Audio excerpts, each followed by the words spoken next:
কটূক্তি করবে তাদের গর্দান আলাদা করে দেওয়া এটা আমাদের হাতের স্বাধীনতা, ঠিক কিনা বলে? আমাদের হাতের স্বাধীনতা। রাষ্ট্রের সর্বোচ্চ আইন হওয়া দরকার যে আল্লাহ এবং তার রাসূলকে নিয়ে, মসজিদ মাদ্রাসাকে নিয়ে, দ্বীনের অকাট্য বিষয়কে নিয়ে যারা কথা বলবে তাদের সর্বোচ্চ দৃষ্টান্তমূলক শাস্তি নিশ্চিত করতে হবে। এটা মুসলমান দেখতে চায়। ও মুহতারাম হাজিরিন, আমি বলতেছিলাম সরকার দু আলম নবী উম্মতের প্রতি মায়া কি।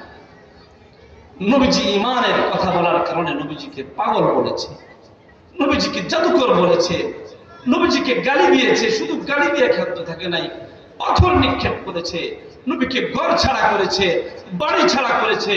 শিয়াবে আবি তালিবের মধ্যে 3.5 বছর অধিক সময় পর্যন্ত নবীজিকে অবরুদ্ধ করে রেখেছে।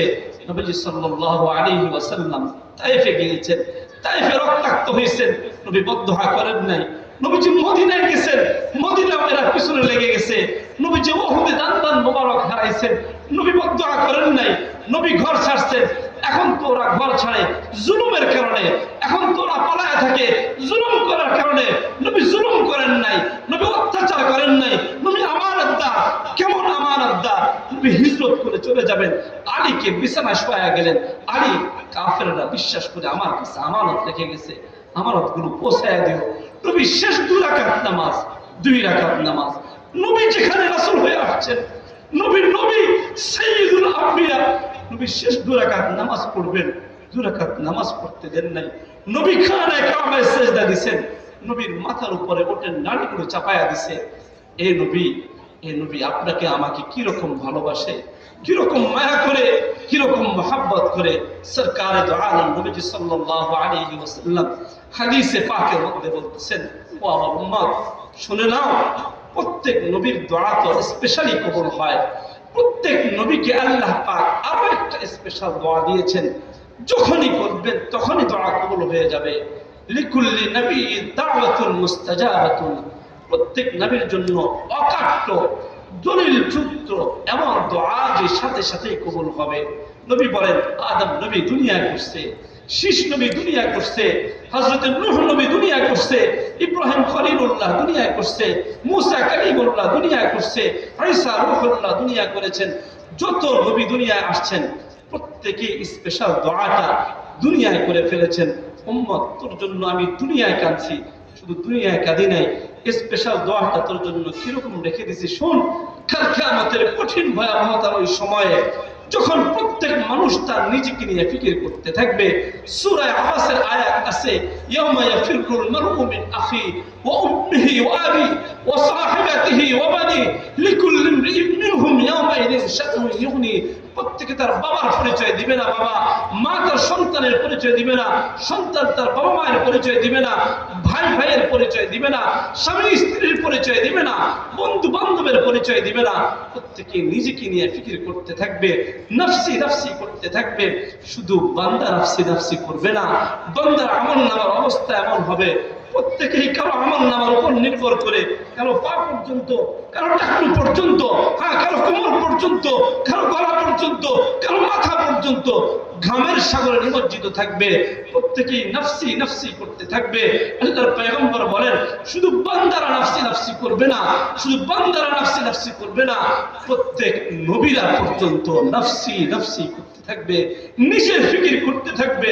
আল্লাহ আমাকে বাঁচাও, আল্লাহ আমাকে বাঁচাও, আল্লাহ আমাকে বাঁচাও। আল্লাহর নবী সাল্লাল্লাহু আলাইহি ওয়াসাল্লাম বলেন, ও আমার উম্মতেরা, ও আমার পাগল পারা উম্মতেরা, যে উম্মত খেলোয়াড়ের জন্য পাগল পারা হও, খেলোয়াড়ের জন্য জান দাও, দলের জন্য জান দাও, ক্ষমতার জন্য জান দাও, ক্ষমতায় আসার জন্য জান দাও, ক্ষমতায় যাওয়ার জন্য জান দাও, শুনে নাও, শুনে নাও, আমি তোমাকে কিরকম ভালোবাসি। কাল কিয়ামতের ওই কঠিন সময়ে আমি আমার সন্তানদেরকে তালাশ করব না। নবী তার সন্তানদেরকে তালাশ করবে না, বলবে না আমার ফাতেমার কি খবর, বলবে না আমার রুকাইয়ার কি খবর, বলবে না আমার উম্মে কুলসুমের কি খবর, বলবে না আমার যায়েনাবের কি খবর, বলবে না আমার ছেলে সন্তানদের কি খবর, বলবে না আমার কলিজার টুকরা হাসান হুসাইনের কি খবর, বলবে না হযরতে সাইয়্যিদনা আবু বকরের কি খবর, বলবে না ওমরের কি খবর, ওসমান ও আলীর কি খবর। এই সমস্ত সাহাবায়ে কেরামদের একজন সাহাবীর নাম নিয়েও ডাকবে না, আশরায়ে মুবাশশারার নাম নিয়েও ডাকবে না, আজওয়াজে মুতাহহারাতদের নাম নিয়েও ডাকবে না, স্ত্রীদের কি খবর এটাও বলবে না। নবী বলেন ওই সময় কিয়ামতের ওই কঠিন মাসের একটা মাঠের একটা কোণ থেকে আওয়াজ আসতে থাকবে, যখন পুরো মজমা নফসি নফসি করতে থাকবে, মজমা থেকে আওয়াজ আসবে, ইয়া উম্মতি ইয়া উম্মতি, আল্লাহু আকবার, আল্লাহ, তোমাকে আমি কি পরিমাণ ভালোবাসি, কি পরিমাণ তোমার জন্য আমার মমতা, কি পরিমাণ তোমার জন্য আমার ভালোবাসা। নবী বলেন লিকুল্লি নবীন দাওয়াতুন মুস্তাজাবাতুন, নবী সাল্লাল্লাহু আলাইহি ওয়াসাল্লাম বলেন প্রত্যেক নবীর জন্য স্পেশাল একটা দোয়া রিজার্ভ করা আছে, দোয়া করবে সাথে সাথে কবুল। সরকার দোয়া নবী বলে ও আমার উম্মতেরা রে, তোদের আমি এই পরিমাণ ভালোবাসি, ওই দোয়াটা আমি দুনিয়ার জমিনে করি নাই। দুনিয়ায় যদি আমি বলতাম আল্লাহ উহুদ পাহাড়টা স্বর্ণ মুদ্রা বানায় দাও, স্বর্ণে রূপান্তরিত করে দাও, আল্লাহ কবুল করে ফেলতেন। দুনিয়ার আরাম আয়েশ চাই নাই, দুনিয়ার ওই দোয়াটা আমি তোমার জন্য কাল কিয়ামতের সুপারিশের জন্য রিজার্ভ রেখে দিয়েছি। সরকার দোয়া নবী বলেন ওয়া ইন্নী ইখতাবাতু দাওয়াতি শাফাআতান লিউম্মতি ইয়াওমাল কিয়ামাহ। আল্লাহু আকবার। এক নাম্বার গেল আল্লাহর হক, দুই নাম্বার বললাম নবীজির হক, নবীর প্রতি মহব্বত। যে পরিমাণ নবী আমাকে ভালোবাসছেন, আমাকেও নবীকে সেই পরিমাণ ভালোবাসার দরকার আছে না নাই?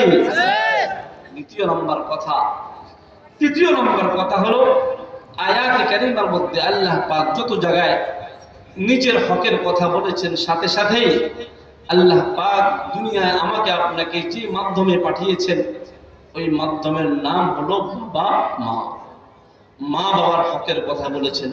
রমাদান সামনে, এমন বহু যুবক থাকবে, বহু মুরব্বী বাবাও আমার আছে, রমাদান যায় রমজান আসে, নিজের আমল নামারও খবর নাই, বাবা মার জন্য দোয়া করার খবরও নাই, বাবা মার জন্য দুনিয়ায় বেঁচে আছে খেদমত করারও খবর নাই। এই জন্য এই কথাটাও বলে দিচ্ছি, যেহেতু মাদ্রাসা মারকাজুস সুন্নাহ মাদ্রাসা, এখানে কোরআন হাদিসের যে মূল ভিত্তি, কোরআন শিক্ষার যে মূল ভিত্তি, আল্লাহর পরিচয় শিখানো, নবীর পরিচয় শিখানো, আর আপনাদের উদ্দেশ্যে বলা হলো দুনিয়ায় আসার যে মাধ্যম বাবা মার হক। আল্লাহ যেহেতু বলেছেন আল্লাহ তা'বুদু ইল্লা ইয়্যা ওয়া বিল ওয়ালিদাইনি ইহসানা, আল্লাহ পাক তার সৃষ্টির মধ্যে অলৌকিকত্ব দেখিয়েছেন। সাইয়্যিদিনা আদম আলাইহিস সালাতু ওয়াস সালামকে মা বাবা ছাড়াই সৃষ্টি করতেন, হযরত হাওয়া আলাইহিস সালাতু ওয়াস সালামকে মা বাবা ছাড়াই সৃষ্টি করতেন, আর হযরত ঈসা রূহুল্লাহ আলাইহিস সালাতু ওয়াস সালামকে বাবা ছাড়া সৃষ্টি করেছেন। দুনিয়ার সিস্টেম ওয়ারি ভাবে আল্লাহ পাক মা বাবার একটা বন্ধন দিয়েছেন, এই বন্ধনের হকের কথাও বলেছেন। অন্য আয়াতে আল্লাহ বলেন ওয়া'বুদুল্লাহা ওয়া লা তুশরিকু বিহি শাইআ, আল্লাহর পয়গাম হলো আল্লাহর ইবাদত করো, তার সাথে শিরিক করো না। ওয়া বিল ওয়ালিদাইনি ইহসানা, বাবা মার খেদমত করো।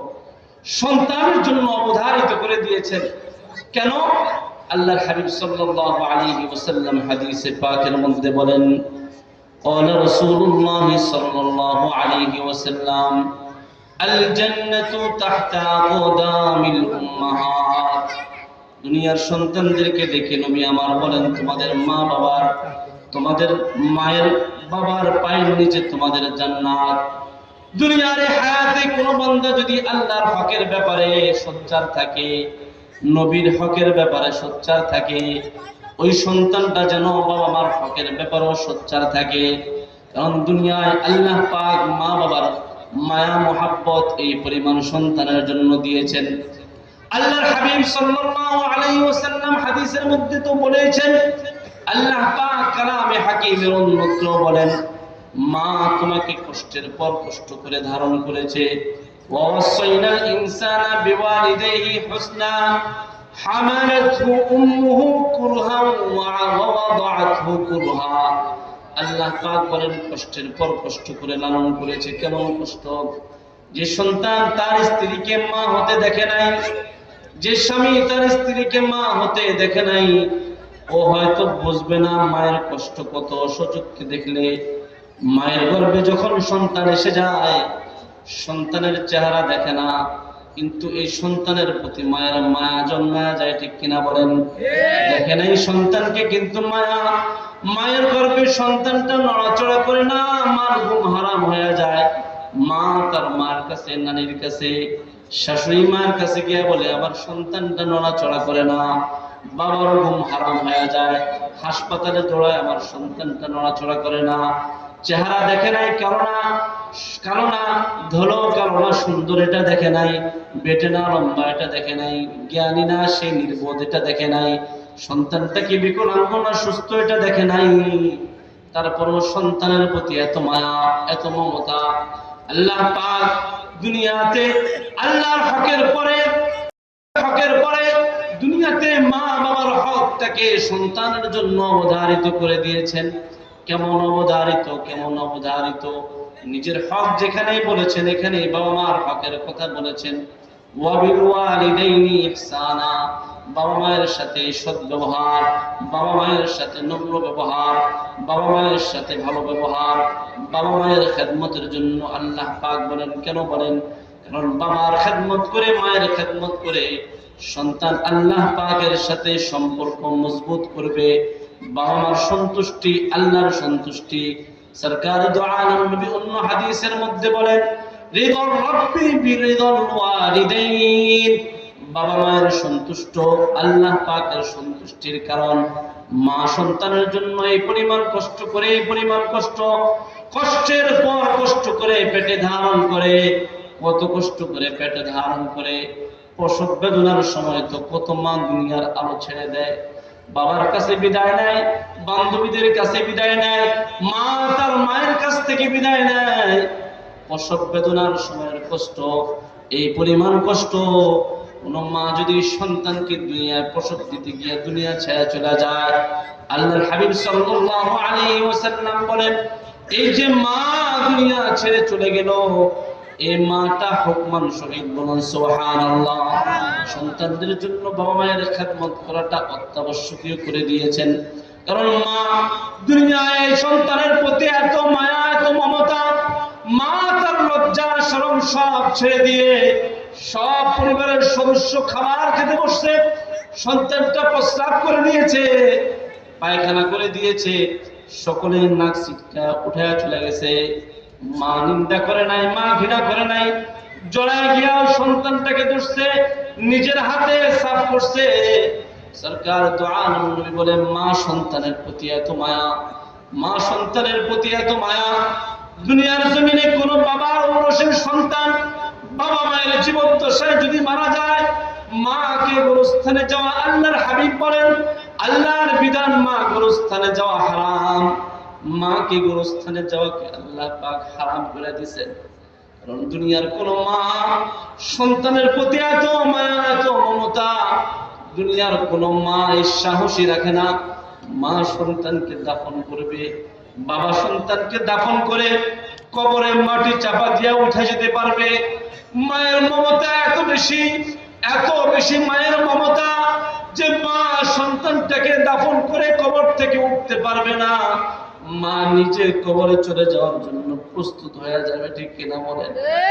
এজন্য মুআজ্জাজ হাজির, আল্লাহর হক বুঝতে পারলাম, নবীর হক বুঝতে পারলাম। বহু যুবক কেমন আছে, বড় হয়ে গেছে, মা বাবা এত কষ্ট করছে, বাবার কষ্টের ইতিহাস আছে। নিজের ছেঁড়া জামা পরছে, নিজে একটা জামা কিনে নাই, নিজের ছেঁড়া জুতাটা পাল্টায় নাই, সন্তানের জন্য সে তার সব দায়িত্ব নিয়ে নিছে। বহু ঘরের সামনে যাই, বহু ফ্ল্যাটের সামনে আমাদের যাওয়া হয়, দেখবেন ঘরের সামনে জুতাগুলো, সন্তানের জুতাগুলো নতুন, মায়ের স্ত্রীর জুতাগুলো নতুন, বাবার জুতাগুলো ছেঁড়া হয়ে গেছে। নিজের পোশাক পরিচ্ছদের চিন্তা করে নাই। মৃত্যুর বয়স কাছাকাছি এসে গেছে, বয়োবৃদ্ধ হয়ে গেছে, হাসপাতালে শায়িত হয়ে গেছে। এখন পর্যন্ত সন্তানের ফিকির। এই সন্তানের জন্য আল্লাহ পাক বাবা মায়ের খেদমতটাকে অবধারিত করে দিয়েছেন। আল্লাহ বলেন, ওয়াকাদা রাব্বুকা আল্লা তা'বুদু ইল্লা ইয়াহু ওয়া বিল ওয়ালিদাইনি ইহসানা। আল্লাহর পয়গাম, আল্লাহর নির্দেশ, আল্লাহ বলেন আল্লাহ ছাড়া আর কারো ইবাদত করবে না। দ্বিতীয় নাম্বার পয়গাম হলো ওয়া বিল ওয়ালিদাইনি ইহসানা ইম্মা ইয়াবলুগান্না ইনদাকাল কিবরা আহাদুহুমা আও কিলাহুমা ফালা তাকুল লাহুমা উফফিন ওয়া লা তানহারহুমা ওয়া কুল লাহুমা কওলান কারীমা। আল্লাহ বলেন তোমার জীবদ্দশায় যদি উভয়কে পেয়ে যাও অথবা একজনকেও পাও, ফালা তাকুল লাহুমা উফ, তাদের সামনে উফ শব্দটাও বলো না। ওয়া কুল লাহুমা কওলান কারীমা, তাদের সাথে কথা বলো নম্র কথা, তাদের সাথে কথা বলো ভদ্র কথা, তাদের সাথে নম্র আচরণে মস্তক অবনত করো। ওয়াখফিদ লাহুমা জানাহাদ যুল্লি মিনার রাহমা ওয়া কুর রাব্বিরহামহুমা কামা রাব্বায়ানি সগীরা। তাদের জন্য দোয়া করো, দোয়াটাও শিখিয়ে দেন। কেমন দোয়া, কেমন দোয়া, যে দোয়াটা আল্লাহ কালামে হাকিমের মধ্যে শেখান যে আল্লাহ তারা আমাদের উপরে ছোটবেলায় আমরা যখন ছোট ছিলাম আমাদের সাথে যেরকম সদাচরণ করেছে, বড় বেলায় আমরা দোয়া করতেছি আপনিও তাদের সাথে এরকম সদাচরণ করেন। বলুন না সুবহানাল্লাহ। এখানে এমন অনেক আছে, যদি হাত তুলতে বলি যে কার কার বাবা নাই, কার কার মা নাই, মা বাবা উভয় কারো বেঁচে নাই, হাত তুলেন তো দেখি কারা কারা আছে। হাত নামান। মা আছে বাবা নাই, অথবা বাবা আছে মা নাই, তারা হাত তোলেন। সংখ্যা কম দেখা যায় না, অনেক আছে। এমন অনেক সন্তান আছে নিজের হাতে নিজের বাবা মাকে দাফন করছে, নিজের হাতে নিজের মাকে দাফন করছে, নিজের হাতে নিজের বাবাকে দাফন করছে। বহু যুবক এসে বলে হুজুর মা আমার জন্য এত করছে, বাবা আমার জন্য এত করছে। যখন বাবা মা আমার জন্য করছে তখন আমি উপার্জন সক্ষম ছিলাম না, আজকে আমি উপার্জন সক্ষম কিন্তু বাবা মা বেঁচে নাই, কি করব, কি করব তাদের জন্য। ইসলাম এটাও শেখায় যাদের বাবা মা হায়াতে আছে, ইসলাম শিখায় তাদের খেদমত করে জান্নাত অর্জন করে না। হ্যাঁ, এই কথা বলি না বাবা মায়ের খেদমত করবা, সন্তান সন্ততির খেদমত করবা না, এ কথা বলি না স্ত্রীর ভরণ পোষণের দায়িত্ব আদায় করবা না, এটা বলি না। অনেক সন্তান আছে এমন স্ত্রী আর পরিবার আর সন্তানদের খোঁজ খবর নিতে গিয়া, দায়িত্ব আদায় করতে গিয়া ওই যে বাবা যে তার জন্য 20 বছর 30 বছর খেদমত করছে এটা ভুলা যায়, ঠিক কিনা বলেন? নবীজি করছে, নবীজি নিজের দুধ মায়ের খেদমত করছে, নিজের গায়ের বিছানা চাদর বিছায়া দিচ্ছেন। নবীজি শুধু এমন খেদমত করেন নাই, তাদের জন্য হাদিয়াও পাঠাইছেন। এজন্য ইসলামের শিক্ষা, বাবা মা বেঁচে নাই, বাবা মায়ের জন্য ইসালে সওয়াব করা, বাবা মায়ের জন্য সওয়াব পাঠানো, কোরআন তেলাওয়াত করে সওয়াব পাঠানো, বাবা মায়ের জন্য নেক আমল করে সওয়াব পাঠানো।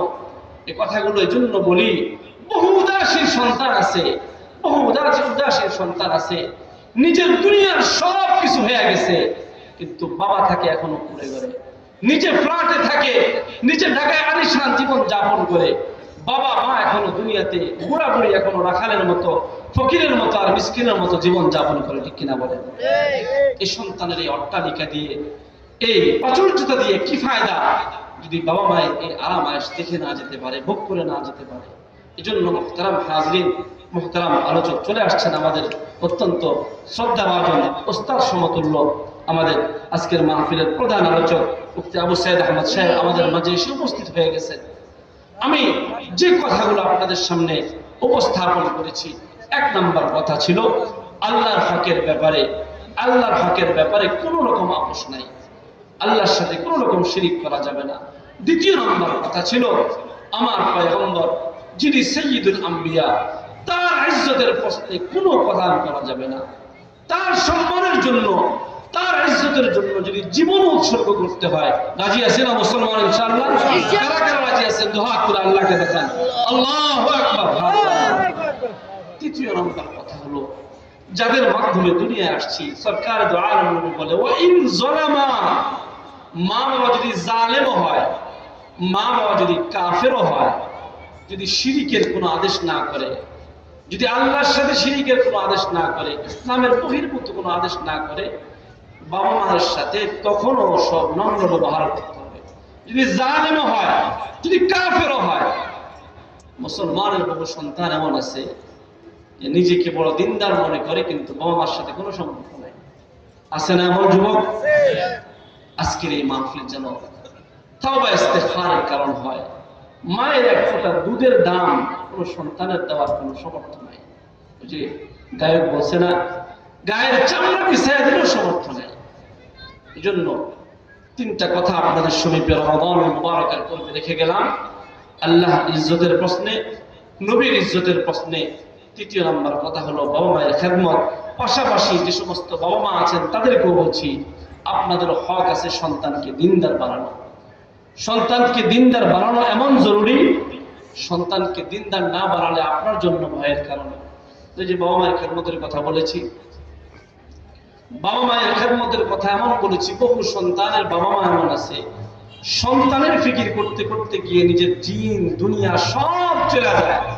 ইসলাম কি জিনিস সেটা চিনে না। সন্তানকে দিনদার বানায় না, কিন্তু দুনিয়াদার বানায়। সন্তান এমন দুনিয়াদার হয়, আপনাদেরকে ভুল বোঝাচ্ছি না, সন্তান ইঞ্জিনিয়ার হয়, ডাক্তার হয়, পাইলট হয়, বড় বড় মন্ত্রী এমপি হয়ে যায়, কিন্তু সন্তান বাবা মার জানাজায় কি পড়বে এটা পর্যন্ত জানে না। ঠিক কিনা বলে?